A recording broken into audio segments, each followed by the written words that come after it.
name is Writer Histories. Welcome to my channel. Hello, my name is Maria Clara, and I am 23 years old. I would like to share a disturbing experience I had in 2019 in Florianopolis, Santa Catarina, while still using dating apps like Tinder. I hope my story serves as a warning to others. Through Tinder, I met Fernanda, a 27-year-old woman who, like me, enjoyed literature and classical music.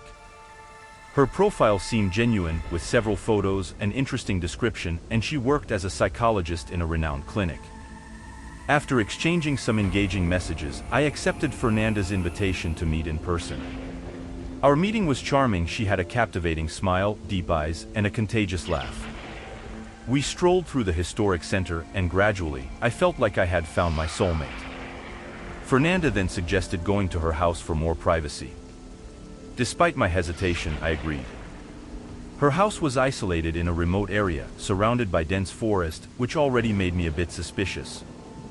While in the bathroom, I noticed a book on the table about psychological manipulation techniques and human conditioning.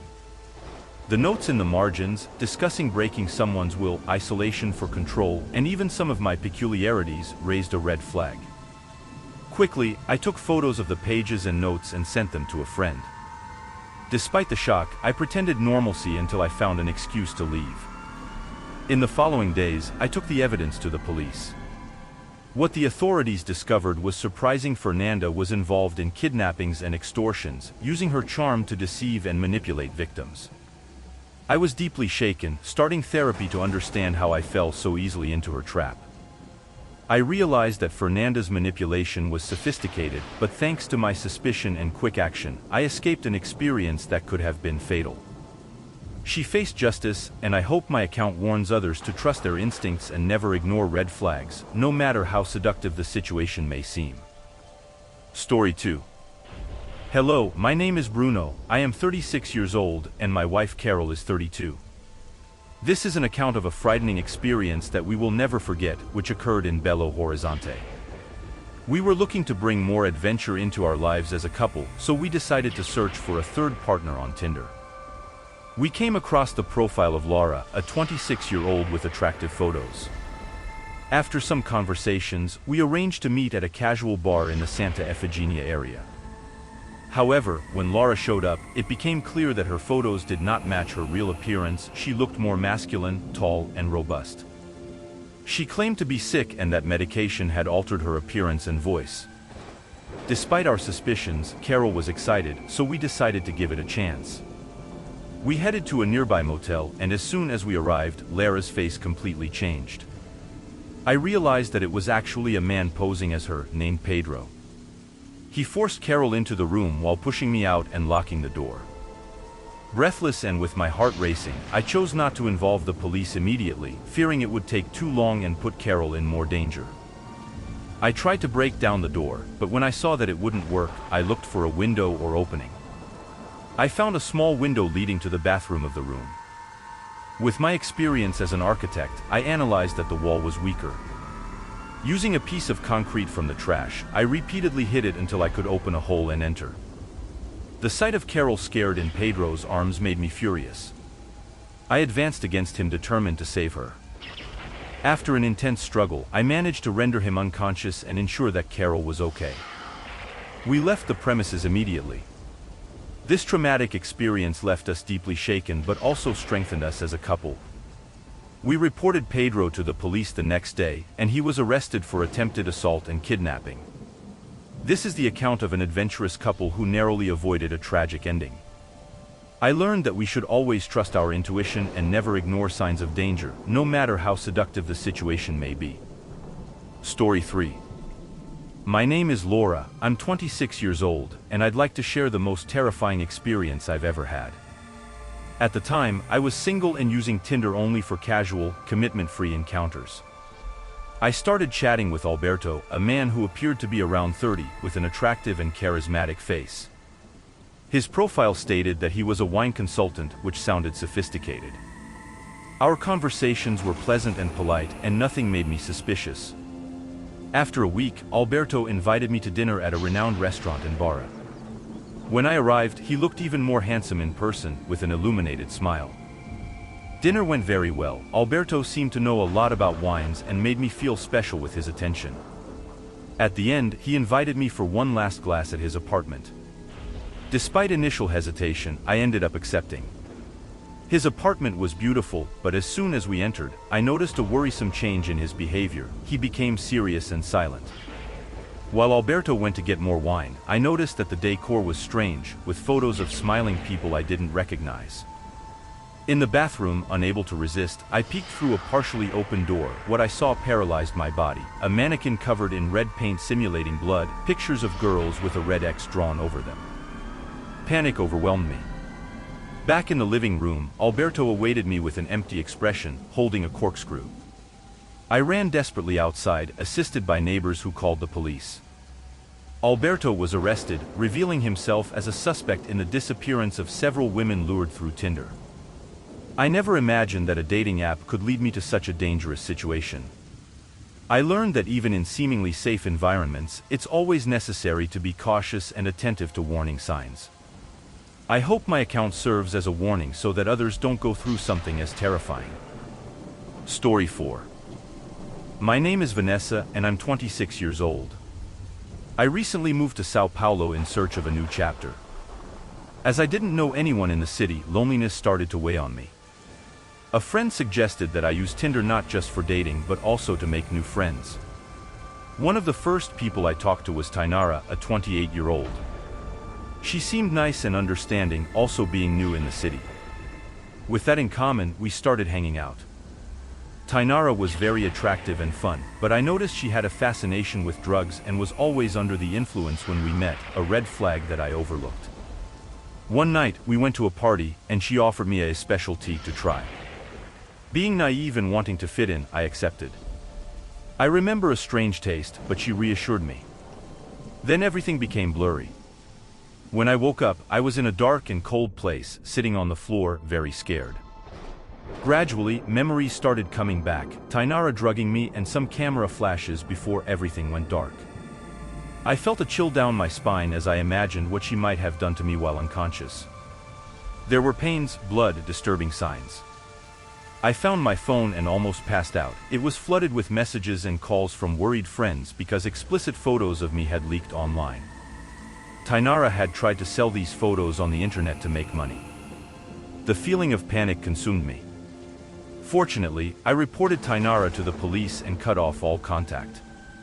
Today, I can see how naive I was, but the experience also taught me a harsh lesson about being cautious and trusting my instincts when red flags appear.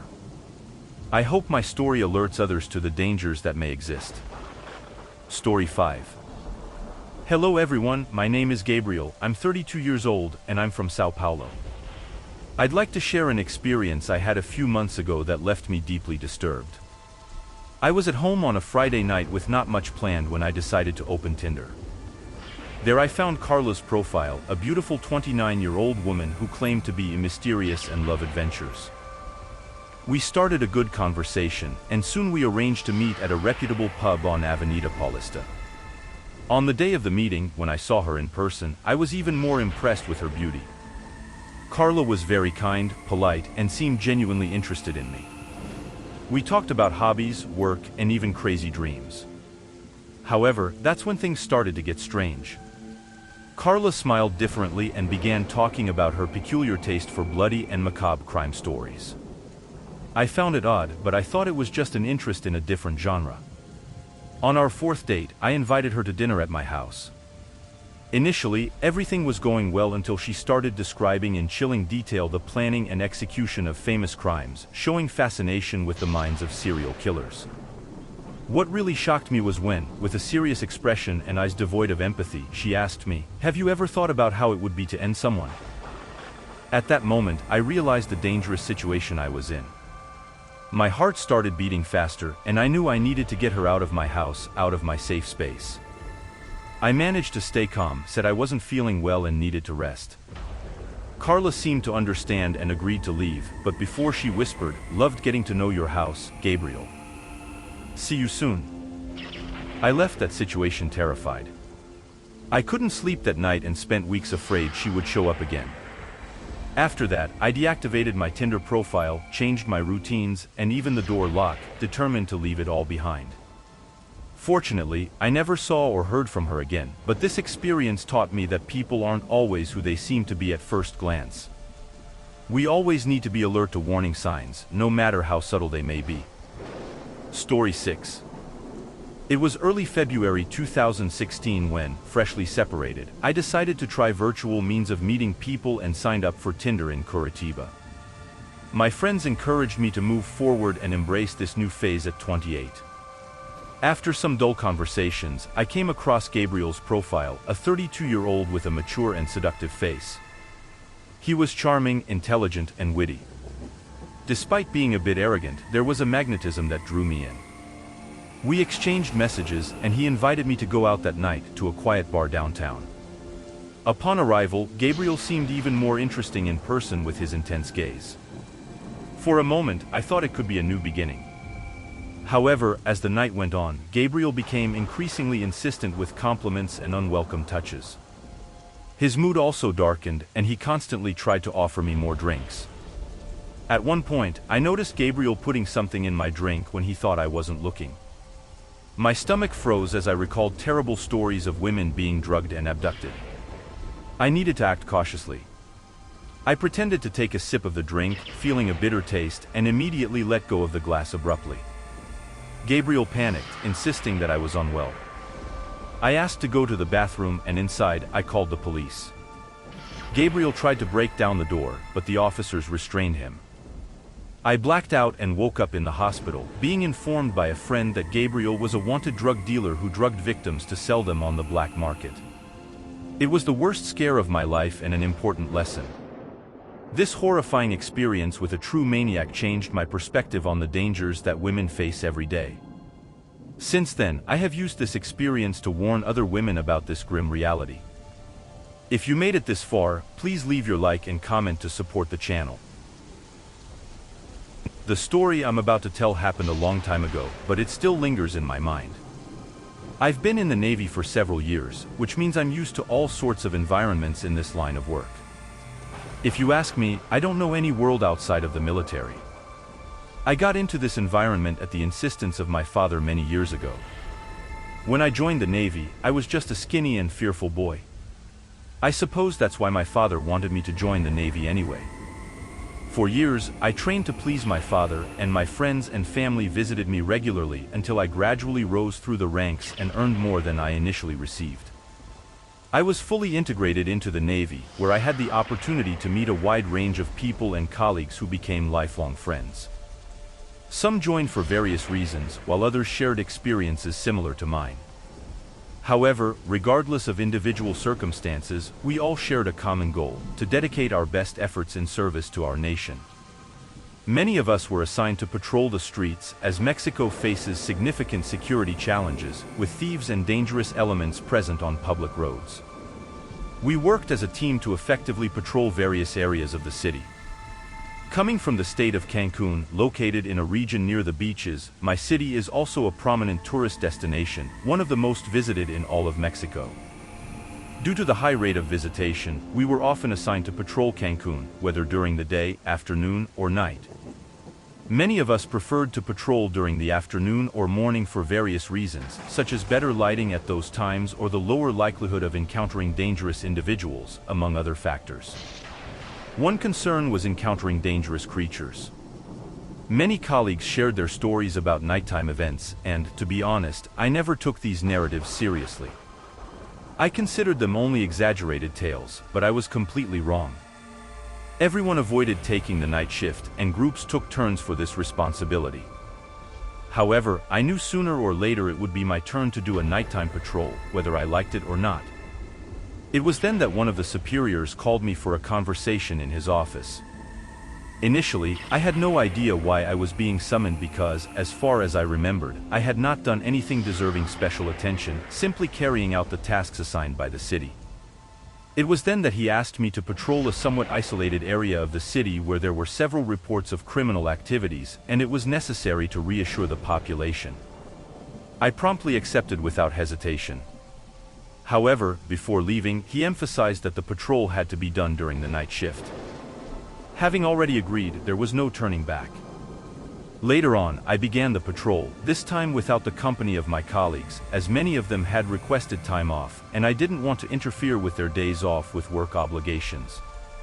Additionally, I trusted in my physical ability to restrain any thief or criminal if necessary. And, of course, I was properly armed to protect myself. During the first hour, I only saw a few cars passing through the area, which was covered in dirt and some vegetation. The terrain I was assigned to watch over was filled with foliage and, from what I was informed, used to be part of a farm but had been abandoned for over a decade for unknown reasons. In the truck, I had stored my food, purchased from a convenience store before starting surveillance. Suddenly, I heard footsteps behind the vehicle. I suspected they were people, but at that hour, it seemed odd that anyone would be around. Though not impossible, it was highly unlikely. I was about to take a bite of my sandwich when suddenly I felt something heavy leap onto the back of the truck, causing it to sway. I immediately exited the vehicle, still holding on to my sandwich and my weapon. However, upon checking behind the truck, I saw nothing but deep claw marks. I took another bite of the sandwich. This was all quite peculiar, but I was reluctant to entertain any paranormal explanations. I insisted on finding a logical explanation for what had occurred. I was about to return to the truck when suddenly I heard groans coming from that direction. I was convinced I had thoroughly inspected the area to ensure there was nothing there. I approached the source of the groans, and what I saw sent chills down my spine. It was a humanoid figure. I thought I had left it behind the seat, but there they were after having sensed them. I grabbed them and tried to start the car again. At that moment, the creature opened its mouth wide. I started the car and hit the accelerator instantly. The creature let go, and I could only hear its cries as it crawled away on all fours. I couldn't understand what it was saying, but then it let out a scream and began to run. I continued to accelerate as fast as I could until I lost sight of that strange creature. Upon reaching a more populated area of the city, I finally breathed a sigh of relief. My breathing was heavy, and I felt like I could faint at any moment. That was not human, I repeat, it was not human, and to this day, it continues to invade my dreams. I hope everyone is well, dear listeners. I hope you enjoyed the previous story. Now, let's move on to the next narrative. It's possible that, after sharing this, I may decide to take what I saw to the grave, and frankly, I wouldn't mind. This event occurred recently, and to many, I've been labeled as crazy. I am a native of the state of Veracruz, a region full of beaches, ports, and various tourist spots. A few years ago, I inherited the profession of a taxi driver from my father. He taught me everything about the job after retiring due to back problems. Since then, I've accumulated various experiences with the passengers who use my taxi. Many are tourists who request the service to explore the city and reach their desired destinations. Although this job doesn't provide extravagant pay, I can't complain either. In fact, it's a part-time job, as I have another source of income that supports me a bit better. However, at the insistence of my father to continue the family legacy, and knowing I couldn't abandon the taxi, I chose to use it as a second source of income to honor our tradition. This story began only a few months ago, roughly between the months of April and May. I'm starting a family with my fiancée, and after the event I'm about to relate, I realized the need to seek opportunities to improve our family's conditions as we grow. I worked hard, hoping to save up to buy a better house instead of continuing to live in our small apartment. Throughout Latin America, there are numerous intriguing legends, from ghosts seeking revenge, lost souls, and places abandoned by God, to UFO sightings, cryptid creatures, nawals, chenks, goblins, and all kinds of beings one can imagine. I remember how my cousins used to scare me with such horror stories. They claimed UFO sightings were real and that these creatures watched us, waiting for the right moment to enslave us. For an 8-year-old child, that was terrifying. Clearly, I didn't want to be enslaved, and the images of aliens I saw only heightened my fear. It was my first traumatic incident in childhood, but getting back to the main point, on that day, I drove a family to a sparsely urbanized area near the city, where events occurred close to roads or farms. Around 6 p.m., I dropped them off at their destination, although I encountered a small traffic jam on the road that delayed our arrival. Nowadays, we rely on GPS apps or maps to inform us about traffic, so I opted for a slightly different route than usual for this journey. Since I had experience with this type of route, having lived in the city for quite some time, I knew various alternative paths for such situations. Thus, I set the route on my phone and continued the journey. In the first 15 minutes, everything proceeded without incident until I turned onto a rough street and my cell phone started glitching, which puzzled me as I had never encountered such an issue before. I suspected that sooner or later, this might happen, considering my phone was somewhat outdated. So, I didn't pay much attention to the erratic behavior of the device. I headed towards a plot of land near a vast field, and after restarting my phone due to the persistent glitches, I noticed something peculiar as the device rebooted. On the horizon, I spotted a moving light, swaying from side to side, instantly capturing my curiosity. I decided to investigate. Abandoning my car, I crossed the fence and advanced towards that mysterious glow. As I approached, I noticed the wind picking up, and the dense vegetation around me made progress difficult. However, armed with the flashlight from my now glitch-free cell phone, I pressed on. The light grew increasingly intense, guiding me to my destination. And then, before my unbelieving eyes, emerged an imposing craft, its obsidian structure adorned with numerous intricate connections. Suspended by 3 supports, the craft pulsed with a bright blue light, echoing the sight that initially caught my attention. However, my bewilderment didn't cease there. 3 humanoid figures, with disproportionately large eyes, pale and slender skin, fixed their gaze on me. Paralyzed by fear, I desperately tried to return to my car, but before I could register the outcome of that unexpected scene, my memory failed, and everything faded into a void of forgetfulness. I simply blacked out. The last thing I remember is something hitting my leg, then a dizzy sensation overtook me, and I collapsed to the ground. I still recall the whispers of the creatures as everything seemed blurred around me, unable to discern their words clearly. I noticed, in a confused glimpse, how they manipulated various tools on my semi-naked body, dressed only in my underwear. Lost and disoriented, I tried to comprehend where I was. The environment was filled with buttons, lights, and an array of technological devices. My consciousness wavered amidst a cold bed, while a mild sedation clouded my senses.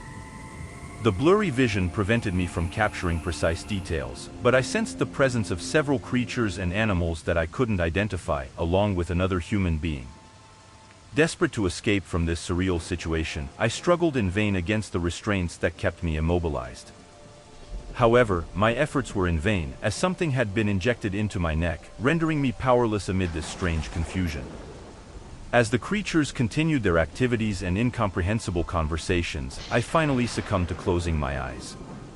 When I regained consciousness, I found myself in the middle of the field, half naked and dazed, with the first rays of morning illuminating the horizon. A strong headache pounded my mind, and my body protested with diffuse pains. However, to my surprise, there were no visible scratches on my skin.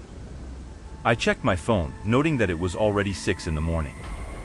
My clothes were scattered a few meters ahead, so I hastily dressed and searched for the taxi keys. After this strange incident, I decided to share my experience with my family, only to be met with accusations of madness and suggestions of excessive alcohol or lack of sleep the night before. I refused to accept that my mind had invented all of that. The vastness of the universe led me to reject such a narrow view. From that point on, I became an enthusiast of investigating extraterrestrial phenomena as a hobby.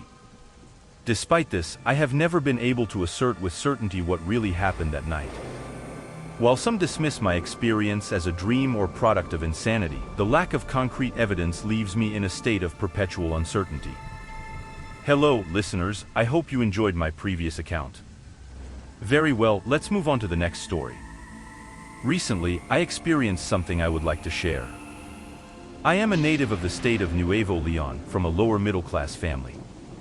My father, a true warrior, held various jobs to support me and my siblings after the passing of our mother, who fell victim to heart complications.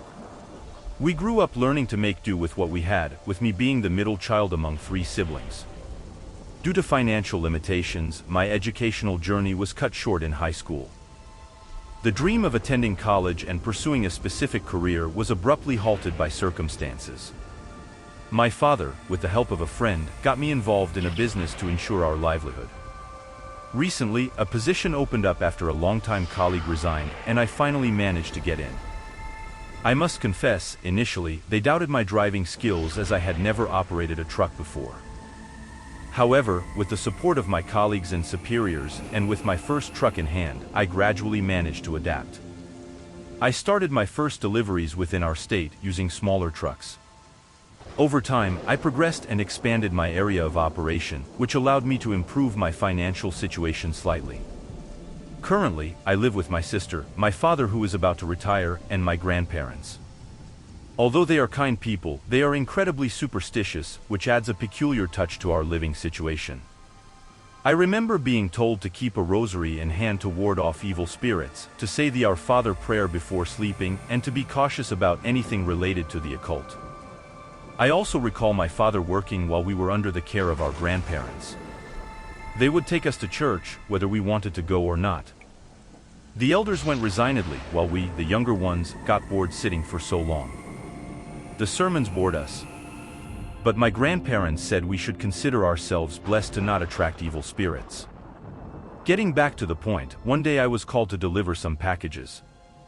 They were various products that customers had ordered online, and I would be paid better than for previous deliveries I had made. So, I accepted quite happily and told my father about it. He said it was good news, but I should be very careful on the road. I replied that I would be very careful, as I always am. I packed my things and set the alarm to wake up as early as possible and leave promptly to pick up the truck. The next morning, I bid farewell to my family and went to pick up my truck, which was already loaded with the packages I was supposed to deliver. I started the truck and drove down the street to reach the highway as quickly as possible. I got stuck in traffic for 30 minutes on one of the streets I was supposed to take. I took the opportunity to inform my father that I was on my way to the highway and that it would take me a little longer to get there. Shortly after getting out of the traffic jam, I managed to reach the highway. I put on some music to pass the time and avoid getting bored. Believe it or not, I enjoyed driving along the highway and felt as joyful and refreshed as ever. It was like being on vacation, except I was working and still getting paid. I couldn't believe how good I was feeling. The day was sunny, I was singing my favorite songs, and occasionally chatting on the truck's radio with my fellow truck drivers, who, like me, shared stories from home or their daily lives. One of the best things about being a truck driver is the gossip. As the evening approached, I knew I should look for some lodging for the night. So, I pulled over on the side of the road and took out my phone to search for nearby lodging that had enough space to park the truck with the trailer. Suddenly, I heard the grass rustling and some branches snapping.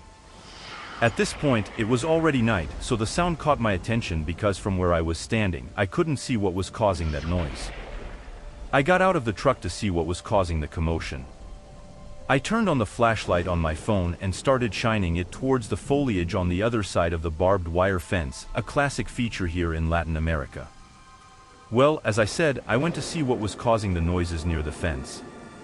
I approached and could only see a few rats running. This made me recoil a bit due to disgust.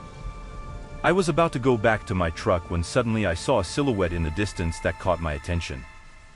I debated for a few seconds whether I should jump the fence. Anyway, I did and walked through the foliage. You could hear that my footsteps were a bit heavy because as I stepped, branches broke and grass was crushed by my shoes. I was still shining my flashlight. The closer I got to that figure, the harder it was to see my truck in the distance. When I got closer, I could see that it was a man, but I couldn't see his face because he was bent over and holding something in his hands. Obviously, I didn't get too close to him because I didn't know what kind of person he was, so I was quite cautious. I wanted to ask him if he was okay, but suddenly I felt something heavy around my feet. For a moment, I thought it was a small, heavy log, but upon looking down, I realized it was a human leg and it was mutilated. But where the hell was the body? The man holding something in his hands turned to look at me for a few milliseconds, and I could see that he was holding an arm covered in bites and blood. That man had blood on his mouth and face. He stared at me like a predator lying in wait. I knew he knew, so I immediately let go of the arm and started chasing me. I ran as fast as I could. I needed to get to the truck and call the police. This man certainly wasn't normal. He wasn't chasing me like a human, he was running like an animal on all fours. Fortunately, I've always been a young man who maintained a good level of physical activity, so I managed to reach the truck before he caught up to me and I was able to lock the doors. I started the truck and drove off as fast as possible. A few minutes after driving frantically, I decided to stop the truck for a moment and call the police, always careful that that thing wasn't behind me. At first, the police didn't believe me, but after seeing my condition, they decided to send a patrol. The surprising thing is that they couldn't find anything, there wasn't even any blood stains. I realized that that thing had eaten everything and left no trace. I never went through that route at night again and never got out of the truck out of mere curiosity. I pray I never have to experience something like that again. Hey, listeners, I hope you enjoyed the previous story. Let's move on to the next one. I had never experienced anything like it before. This story dates back about a year or so. I've been a taxi driver for several years in my city, Guadalajara. Although many don't believe it, there are many places that are said to be haunted or paranormal, like the vampire tree in the Bullen Cemetery and the legend of the dog house, among many other extensive stories to tell. I got into this job out of necessity, due to the pandemic. Before, I worked from home, but when the pandemic ended, I was laid off and had to find another source of income. So, I started looking for job offers related to driving, since I had my driver's license for some time. I kept looking until I found people on the street requesting taxis to transport people after the isolation. I submitted my resume, and in no time, I was called for an interview. Shortly after, I got the job and was able to help my parents, who were sick at the time. Those were tough times. Being a taxi driver can be dangerous due to looting, crime, street insecurity, and many other factors that make Mexico one of the most dangerous countries in Latin America. Despite this, I kept working, taking all sorts of people around the city. Sometimes, my routes went through downtown Guadalajara, other times through Tlaquepaque or the Zapopan area, depending on the distance. I like driving because I can learn about the history of the people who get into my car. Many have interesting stories to tell, which also serves as therapy for them, besides I like to hear what happens. It's curious how there are people who, even without saying anything, their way of acting says it all. My regular clients are usually older people who tell stories from the past and legends passed down through generations. Maybe they don't know, but around Guadalajara there are abandoned and supposedly cursed places. Many say they have energy and therefore should not be explored. One day, I was working and had already dropped off several families and individuals at their destinations. The last person I dropped off was near the light rail station in Zapopan, near the Basilica of Zapopan.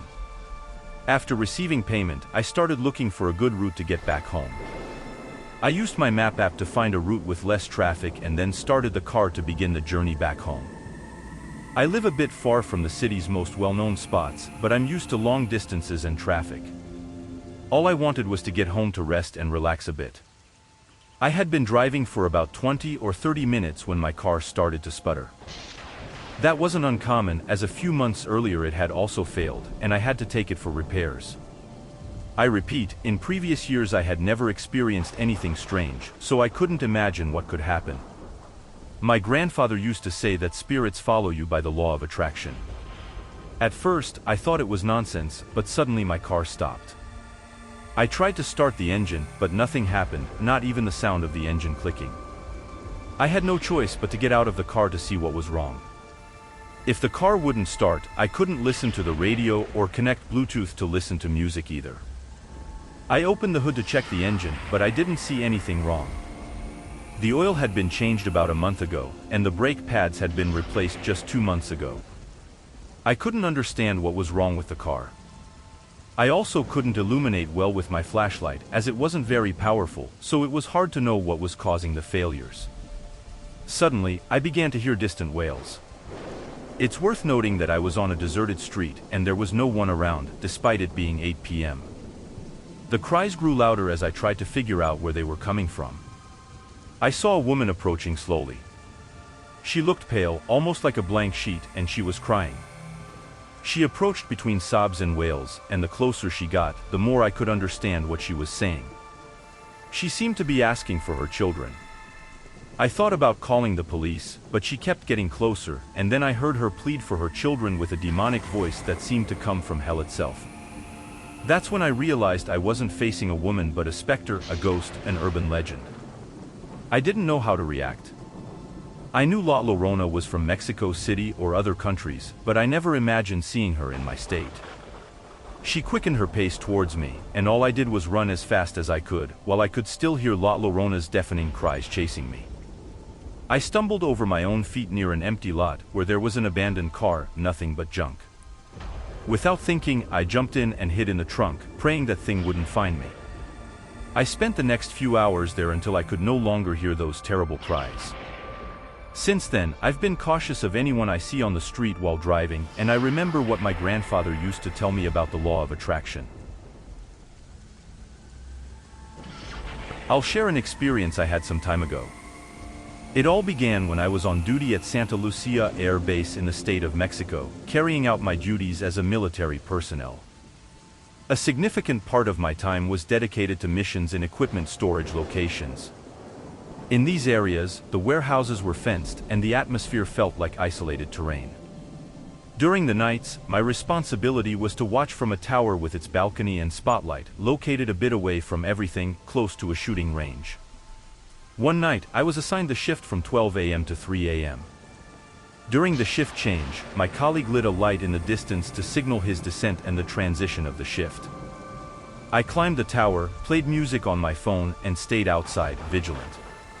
Although events were usually monotonous, at a certain moment, I noticed someone running and hiding behind a bush. I could have thought it was my colleagues trying to play a prank to test my vigilance, but that wasn't the case. As the person ran to hide under a lamp near the bush, the light started flickering, flashing 3 times before stopping. Intrigued, I directed my spotlight to the bush, but there was no one in sight.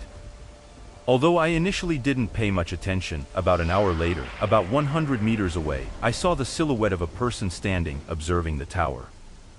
Even when I illuminated with my lamp, I couldn't discern details. I decided to descend, keeping it in sight, but as I turned a corner, the figure disappeared. Returning to the tower, I noticed a strong odor, similar to burning or burnt garbage. Over 2 months, I got used to seeing this strange figure from a distance, day and night. However, I never followed it closely again. Some colleagues also reported similar experiences, while others, like me, started not to give it much importance. In that military field, various unexplained situations crossed my path. For a long time, I held my position as an atheist. During my military service in Putumayo, a department in Colombia, I experienced an episode that challenged my convictions. I recall a night patrol that extended from 9 p.m. until around 2 a.m., traversing the dense jungle. Exhausted, we asked the sergeant for permission to rest on a hill. In the dense darkness, we improvised our hammocks to rest. After about 30 minutes of sleep, I was abruptly awakened by heavy breathing near me. Initially, I thought it was a fellow patrol member and got up to investigate, but I found no one. The breathing persisted, creating an atmosphere of apprehension. A growing fear took hold of me as I began to hear boot steps in the mud approaching. Fearful, I chose not to wake my comrades, witnessing the steps getting closer until they stopped beside me. Then, soft whispers in my ear proclaimed, "I'm okay, I'm okay."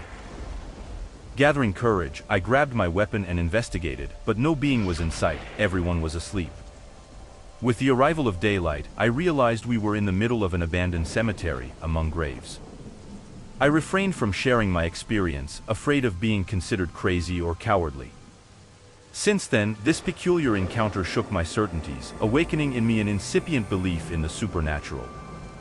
As he rose and left the room, he felt a gaze that made his skin crawl.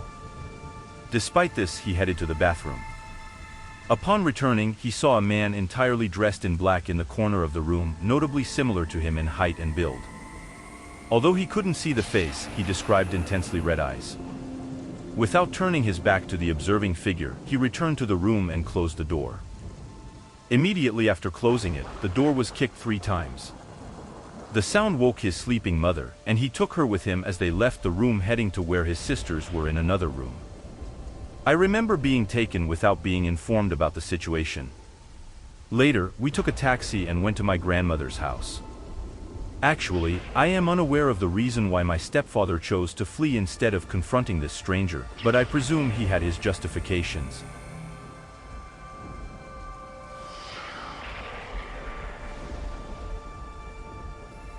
The account I'm about to share, honestly, I wouldn't expect anyone to believe, and, to be honest, I have my doubts as well. It has been 2 years since I joined the military ranks, specifically studying aeronautics at the Air Force Academy in Mexico.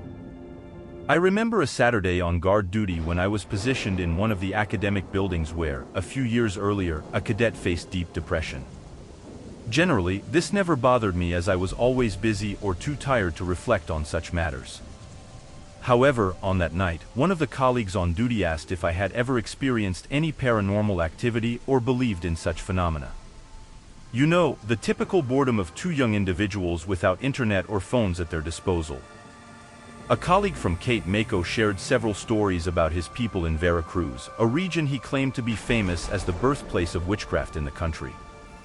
It was then that, as he spoke about these narratives, we felt a sudden drop in temperature, something unusual in Zapopan, where even at night, the climate is temperate. At that moment, we heard a commanding voice ordering attention and a relief. Fear had already taken hold of me. All I wanted was to drop my weapon and leave. Looking down the long corridor toward the barrancas, I saw two soldiers wearing uniforms I had only seen in the Mexican Air Force Museum, carrying Mondragon rifles that had been discontinued long ago. After this episode, the next shift arrived. We chose not to share the experience to avoid frightening them. It never happened again, and honestly, I hope it never does. I can't explain what it was, whether it was a hallucination or something else, but it was an experience that left me deeply uneasy.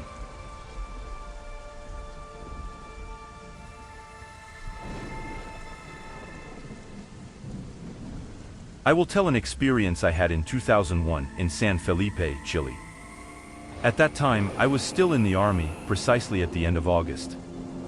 I was on guard duty around 9 or 10 p.m. after the regiment returned from preparations for the military parade scheduled for September 19th.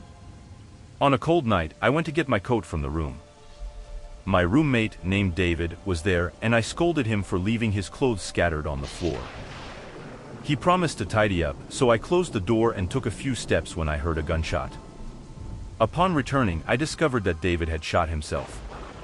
I called for help, but unfortunately, he did not survive. The story doesn't end there. After a few days, I returned to my room, which was cold and bloody. I cleaned everything, burned the dirty clothes, and while painting the walls, I witnessed a paint can turning inexplicably.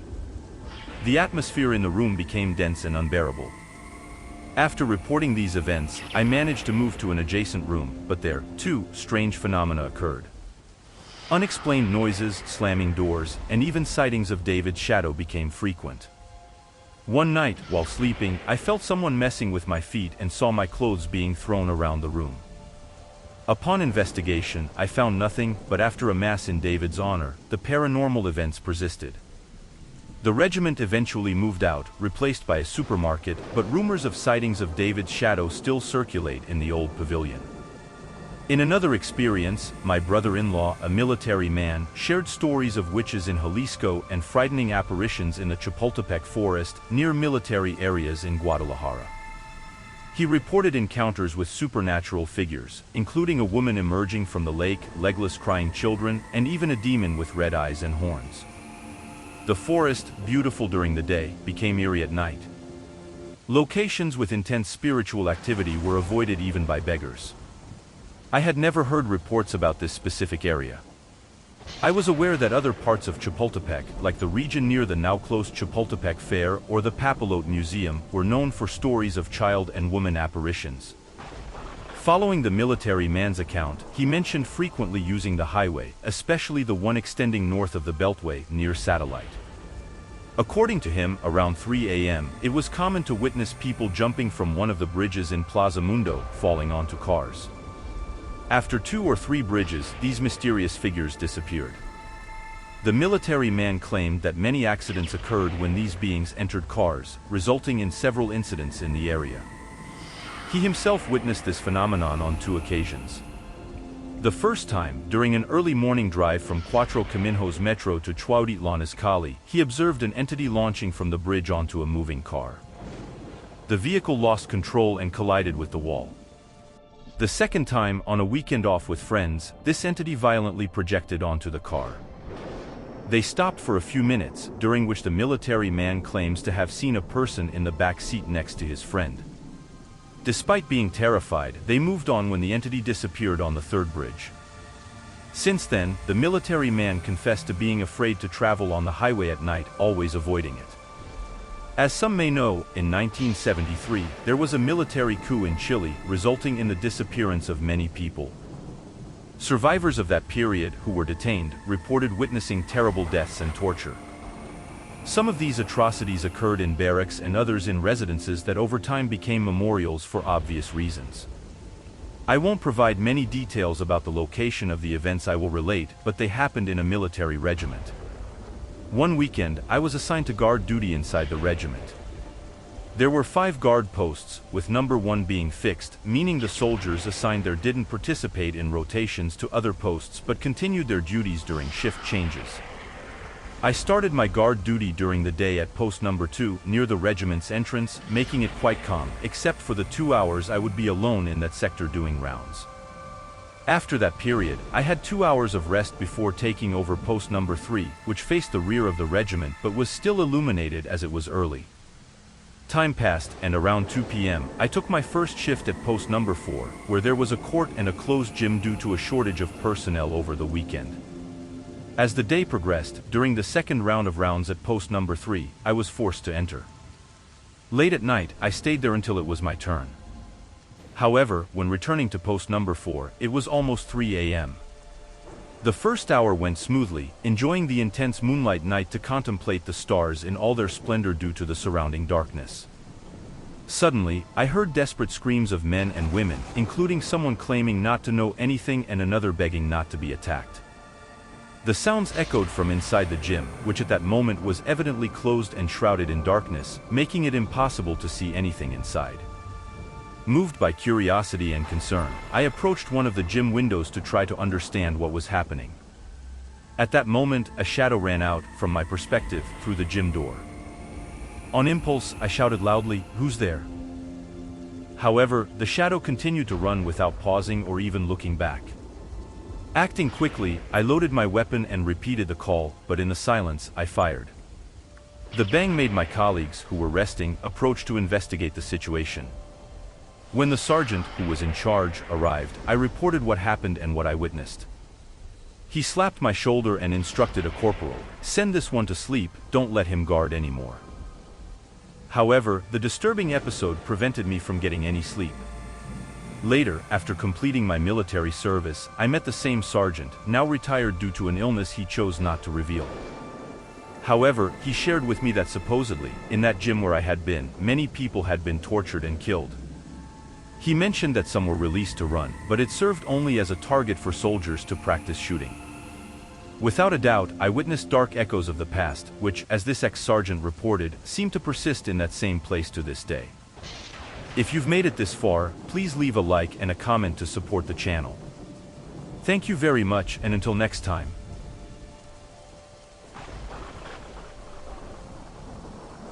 It's been a few years working on a cattle ranch in South Dakota near the Badlands, but it wasn't picturesque enough. The terrain consisted of rolling plains with some wooded areas, but most of it was wide open sky. The pay wasn't great, but housing was included, so for me, it was a good situation. I was never one to believe in paranormal or supernatural things, nor religious. I only believed in things I could see and touch, despite my skeptical nature. I always enjoyed hearing local myths and legends, but I never sought truth in any of them. One of these legends was that of the Thunder Horse, an ancient story explaining the origin of storms. Supposedly, the Thunder Horse was an ancient creature that roamed the Midwest plains. The creature was described as being from a distant time in the past and, for some reason, vanished from the plains but occasionally returned to hunt bison. The sound of its hooves brought thunder back as it chased its prey across the plains. When the bison herd ran, their hooves struck rocks and sparked lightning into the sky. Sometimes people found its bones. At the ranch, we would gather in the evenings after work and share local stories like that, talking about our families, silly memories from youth, and our working experiences. Often, we ended up talking about our encounters with wild animals like bears, wolves, moose, and lynxes. None of us had seen a mountain lion, though we had a ranch hand who trained with us for a few weeks. We called him Cole after the story. He was a quiet guy, sometimes a little strange, but very hardworking. We never had any trouble with him, knew he didn't like storms, and would retreat early to his quarters at night if there was a chance of rain. That was quite rare for someone who worked outdoors, but he didn't like to talk unless it was necessary. On the rare occasions he joined us after work, he'd sit and listen. One night, we were talking about the bison herds at Custer State Park. I don't remember how the conversation turned, but we wondered if anyone knew the legend of the Thunder Horse. Cole was sitting across from me on the other side of the fire, wrapped in a wool blanket. I didn't know Cole very well and already had a hard time reading him, but he seemed frightened at that moment. We recounted how we once saw a thunder horse in the middle of a storm, and he said it was the most terrifying thing he'd ever seen.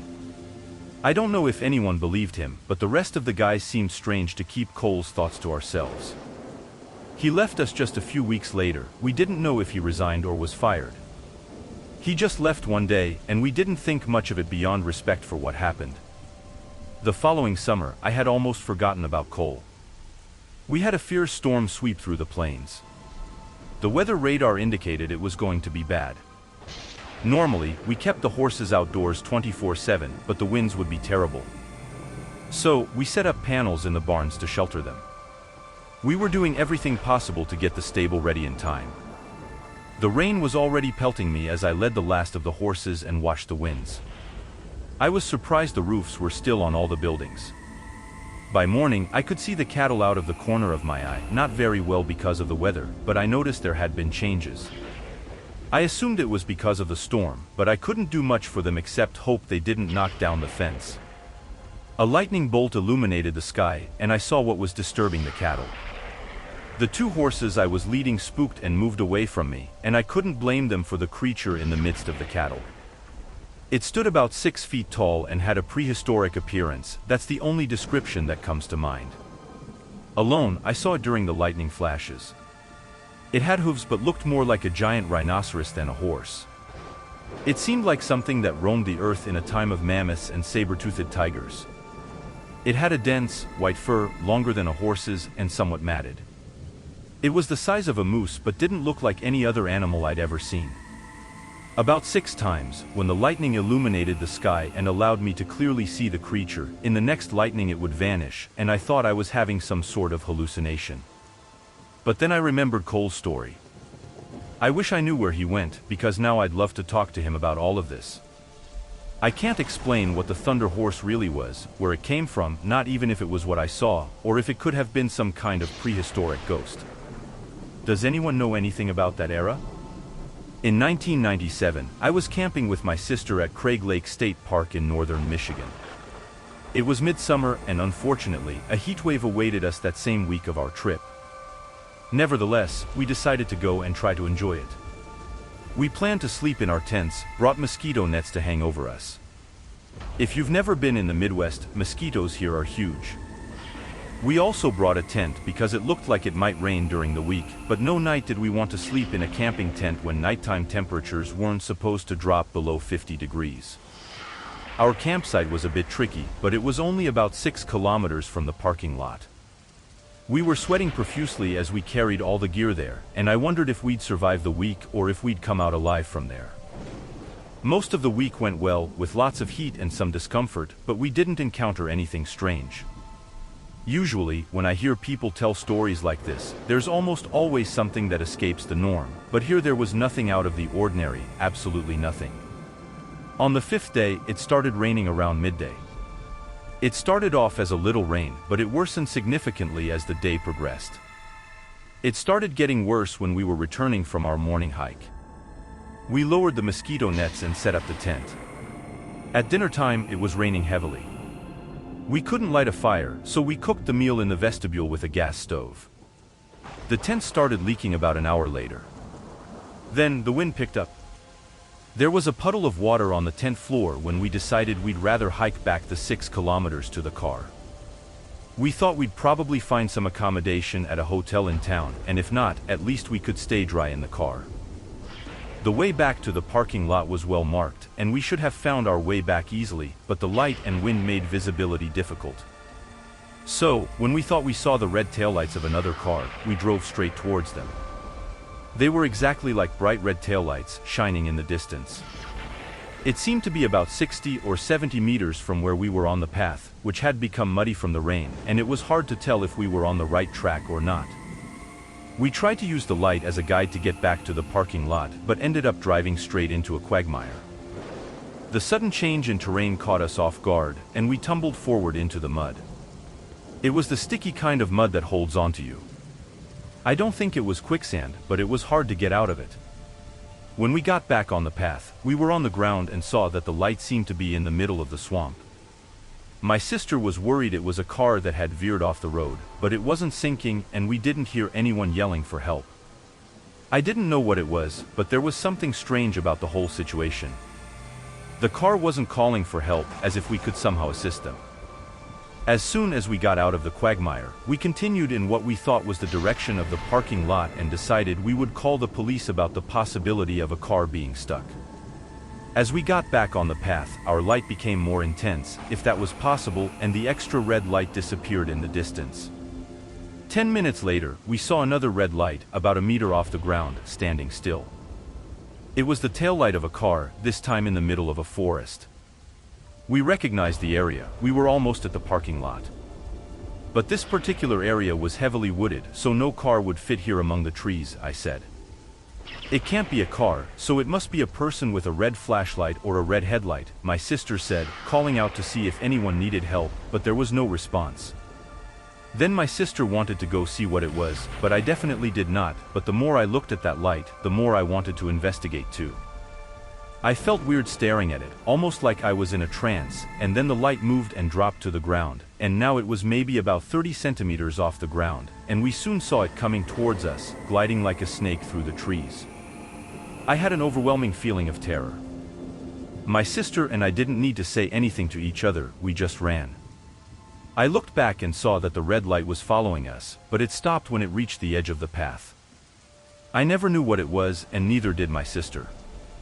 When we got back to the car, we called the police emergency line and reported that there was a car stuck in the swamp, but both she and I knew that what was there wasn't a car taillight. We both knew it was something real, something alive, but to this day, we don't know what it was. When I recall this experience, it's hard to believe it happened to me. I wasn't the kind of person who thought much about UFOs or anything like that. I was usually preoccupied with what was happening here on Earth.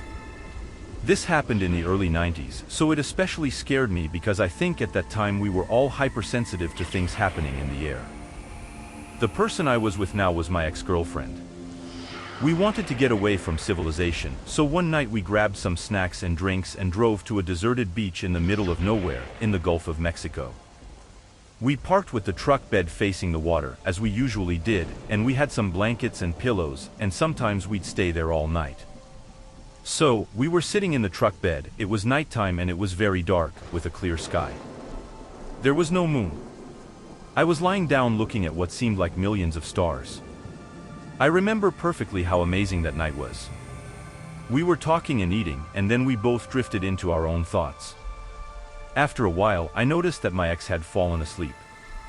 I sat up and was looking at the lights of the drilling platforms offshore, in the water, and then I started noticing red lights in the sky, moving slowly. One was directly above the other. They descended a bit more and then stopped. The top light started moving independently of the bottom light. It was making jerky movements at angles, spinning around abruptly, not behaving like any aircraft we had seen before. It lasted only a few minutes, as if it were going crazy. I have no idea what to think. I suppose it was something military, since then the other light that was stationary, like it popped, and I saw 6 bluish-purple lights forming a faint arc at that moment. Desperately, I thought I was dreaming.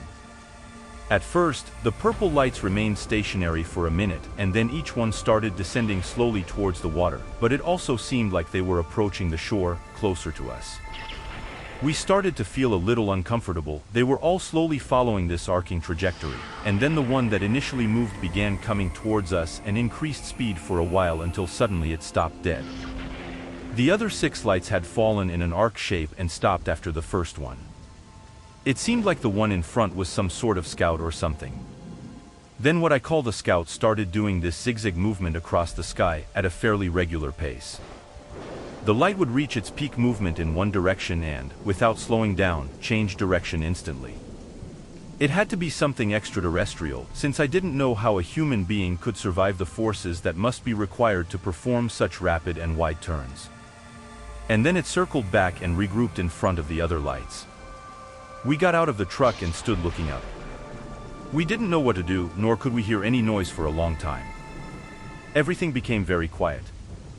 And then they all started flashing very rapidly as they approached and descended. At that moment, we made the tacit decision to retreat to the truck cabin. Both of us felt we should get away. We started back along the path we came, both talking at the same time, trying to make sense of the situation. And then we began to hear a sound like feedback from speakers. We thought it was coming from the truck speakers, but they were off. Then the sound grew louder and stronger. I looked up through the fixed roof and saw the 7 lights in formation directly above us, and that's when the static sound became almost deafening. At that moment, we were utterly terrified, thinking they were personally chasing us. The noise didn't sound like engines at all, it was like an electronic noise. It passed overhead and created a look for this era. It was hard to know exactly where they were as they changed direction. I've been to many air shows and seen many military planes, but this was completely different. We thought it was over and felt relieved, but then suddenly, this blinding light came out of nowhere and hovered over us. Meanwhile, we drove shocked to speak. The light seemed as if we could reach out and touch it, but in reality, I bet it was about 30 meters away. Most of us stayed there for a minute until it began to slowly move up and down, away from us. At that moment, it split into 2 and then returned to the 2 original lights we saw from the beginning, and since then, the upper light. It moved again near the lower light and flashed at the same time. They simply disappeared, and that was it. It ended so abruptly.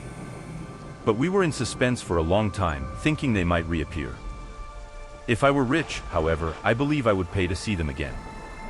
I've never seen anything like it, and I can't explain what I saw, and I probably never will know where they came from or what their purpose was. I will spend the rest of my days wondering.